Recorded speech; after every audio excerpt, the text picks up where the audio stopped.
Hello बच्चों, तो आज की क्लास एनईपी 2020। पिछले क्लास में भी मैंने आपको बताया, लेकिन आज का क्लास है स्ट्रीम ऑफ एनईपी 2020, यानी स्ट्रीम का चयन।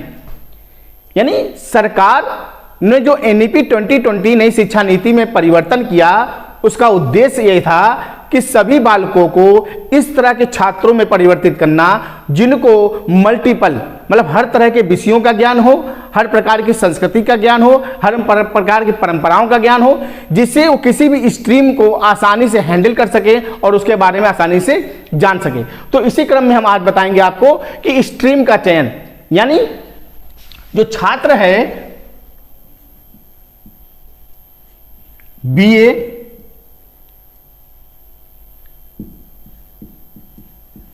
बीएससी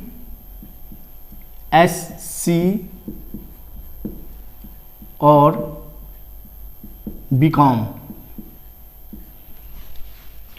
तो स्ट्रीम पर जब चयन की बात आती है तो जो छात्र है वो इसका भी चयन कर सकता है, इसका भी चयन कर सकता है और इसका भी चयन कर सकता है, यानी मल्टीपल। यानी अगर वो ग्रेजुएशन करता है तो बीए एक ही विषय से वो बीए नहीं कर सकता, वो चाहे तो सभी विषयों को क्रमवार पढ़ सकता है। यानी बीए का भी कोर्स को पढ़ सकता है, बीएससी के भी कोर्स को पढ़ सकता है, बीकॉम के भी कोर्स को पढ़ सकता है। यानी स्ट्रीम का चयन पहले क्या होता था, जो बच्चा बीए करता था उसको बीएससी का नॉलेज नहीं होता था, जो बीएससी करता था उसको बीए का नॉलेज नहीं होता था, बीकॉम का नॉलेज नहीं होता था। लेकिन एनईपी 2020 ने स्ट्रीम को चयन करने का एक अवसर प्रदान किया कि जो बच्चे अगर बीए भी किए हैं तो बीए के साथ साथ बीएससी के भी पाठ्यक्रम को पढ़ेंगे और आगे जाकर बीएससी से संबंधित या साइंस से संबंधित कोर्सों को आसानी से कर सकते हैं, जो पहले बीए के छात्रों के लिए उपलब्ध नहीं था। अब दूसरा आते पॉइंट,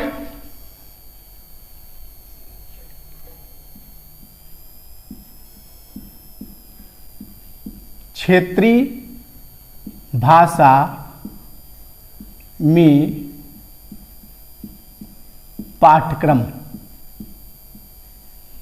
इसका क्या तात्पर्य है, यानी जो पाठ्यक्रम बनेगा वो क्षेत्रीय भाषा में होगा। यानी जिस क्षेत्र में, जैसे हम महाराष्ट्र में हैं तो वहां की जो स्थानीय भाषा है उसका प्रयोग किया जाएगा और उसी भाषा में उसका पाठ्यक्रम भी होगा। यानी सरकार ने उस पाठ्यक्रम को भी उसी भाषा में रखने का प्रयास करने की कोशिश की और उसको परिवर्तित करने का प्रयास किया, जिससे आसानी से उस चीजों को बालकों को आसानी से प्राप्त हो जाए, उनको किसी प्रकार की असुविधा ना हो। और तीसरा पॉइंट आते हैं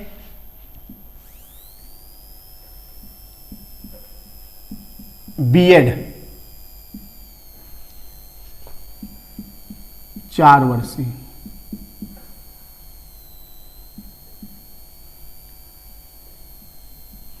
चार वर्षीय 2030 तक।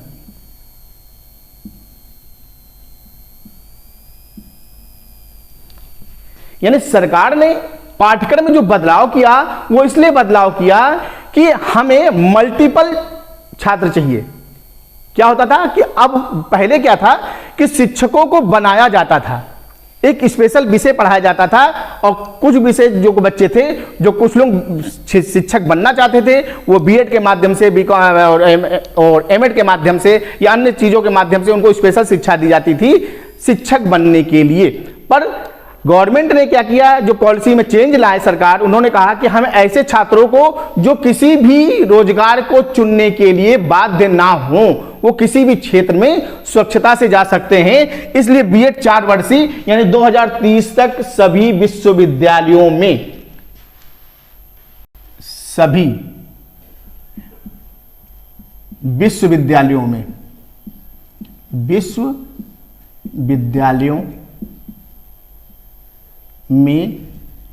लागू होगा। यानी सभी विश्वविद्यालय में 2030 तक लागू होगा। अगर लागू नहीं होता है तो उसकी संबद्धता हटा ली जाएगी या उस कोर्स का कोई माने नहीं होगा। यानी जो ये स्ट्रीम आई बीएड और बीकॉम, इसके साथ साथ 1 साल का कोर्स, 1 साल का कोर्स, यानी ये जो कोर्स बना है इससे और इससे दोनों को मिलाकर 4 वर्ष, यानी 3 वर्ष का ये होगा और 1 वर्ष का आपका बीएड होगा, यानी मल्टीपल कोर्स हो जाएगा। यानी जो भी छात्र निकलेंगे, जब इसके द्वारा निकलेंगे तो वो बहुसंख्य मात्रा में होंगे। वो किसी भी क्षेत्र में जा सकते हैं, टीचर बनना है तो टीचर क्षेत्र में जा सकते हैं, और अन्य रोजगार भी उसको प्राप्त आसानी से हो जाएगा। और चौथा पॉइंट है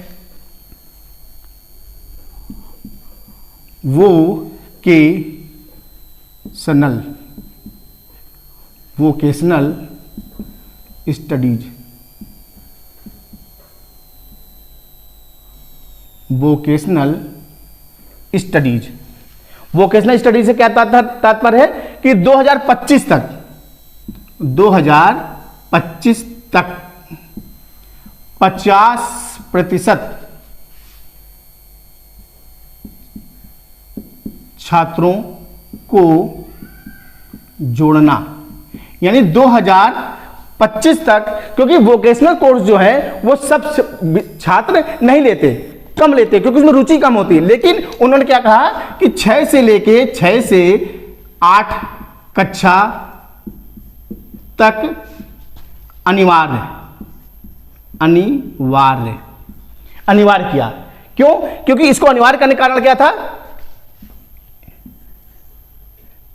कि 6 से 8 तक की कक्षा में इसको हम अनिवार्य कर देंगे वोकेशनल, यानी जब अनिवार्य कर देंगे तो 50% छात्र इससे जुड़ेंगे वोकेशनल स्टडी से। उसमें क्या होगा? मिट्टी के कार्य, लकड़ी के कार्य, और तीसरा है बागवानी इत्यादि। अर्थात हमें 25% से लेकर 2025 तक 50% बच्चों को जोड़ना है, जो मिट्टी के बर्तन बना ले या मिट्टी संबंधित कार्यों कर रहे हैं, लकड़ी से संबंधित कार्यों को सीखें, बागवानी करना सीखें इत्यादि। वोकेशनल स्टडी को इसमें रखा गया कि बच्चे आसानी से जब सीख जाएंगे तो कहीं ना कहीं आगे जो बेरोजगारी की समस्या है उससे कहीं सरकार को निदान मिलने की आवश्यकता है और निदान मिलेगी। और नेक्स्ट पॉइंट है शिक्षक भर्ती। तो शिक्षक भर्ती पहले भी होती थी, अभी भी हो रही है। तो शिक्षक भर्ती होने का क्या तात्पर्य है? तो शिक्षक भर्ती से तात्पर्य है कि हमें मल्टीपल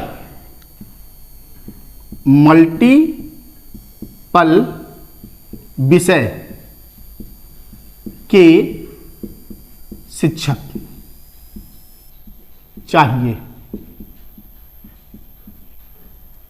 यानी सरकार ने क्या कहा कि हमें ऐसे शिक्षक चाहिए जो मल्टीपल विषय के हों। कैसे निकलेंगे? यहां से निकलेंगे, क्योंकि जब उनके पास स्टडी का चयन होगा, जब तीनों सब्जेक्ट पढ़ेंगे बच्चे, तो वो इसके भी मिल जाएंगे, इसके मिल जाएंगे, इसके मिल जाएंगे, यानी तीनों चीजों या सभी विषयों का समावेश होगा। हमें ऐसे शिक्षक प्राप्त होंगे। यानी हमें कोई स्पेशल शिक्षक नहीं चाहिए, हमें सभी विषयों से और कौशल युक्त मल्टीपल शिक्षक चाहिए और कौशल युक्त शिक्षक बनाना, कौशल युक्त शिक्षक बनाना। क्लियर हो गया? ठीक है। अब नेक्स्ट जो परिवर्तन हुआ वो क्या परिवर्तन हुआ? जो एनईपी 2020 आई, वो क्यों आई? उसका मेन कारण जो था वो ये था कोरोना का प्रभाव। तो सरकार ने सोचा कि पहले तो कोरोना आया, अब कोरोना जैसी अगर महामारी नेक्स्ट टाइम आती है तो सरकार पहले से प्रिपेयर रहेगी। यानी अगर कोरोना काल आती है तो उसमें कहीं ना कहीं सरकार पहले से प्रिपेयर होगी। और इस कारण उन्होंने क्या किया? पाठ्यक्रम में कमी, यानी पाठ्यक्रम में क्या किया? उन्होंने कमी कर दी। यानी जो कोरोना काल आएगा उसमें पाठ्यक्रम जब कम हो जाएगा तो बच्चे उसको कम पढ़ेंगे और उसी से संबंधित प्रश्नों को पूछा जाएगा, जिससे बच्चों के ऊपर ज्यादा प्रभाव या ज्यादा उनके ऊपर बोझ ना पड़े और आसानी से चीजें हो सकती, क्योंकि इन बीमारियों पे सरकार का कोई जोर नहीं है। तो सरकार ने ये बहुत ही बड़ा परिवर्तन किया एनईपी में, जो बहुत से लोगों को पता नहीं है कि कहीं एनईपी में उन्होंने इस तरह से शिक्षा का विकास किया कि पढ़ाई का स्तर विकास की ओर उन्मुख हो और एक से कहीं ज्यादा मल्टीपल शिक्षक, मल्टीपल छात्र या मल्टीपल लोगों को तैयार करना, यही एनईपी 2020 का स्ट्रीम था, यही स्ट्रीम चयन करने का मुख्य वजह रही। तो ये है आज के लिए इतना ही। अगले क्लास में एक नए टॉपिक के साथ, क्योंकि टॉपिक लगभग खत्म हो गया है, एक नए टॉपिक के साथ यानी सेकंड टॉपिक का उपस्थित होंगे। आज के लिए इतना ही। Thank you.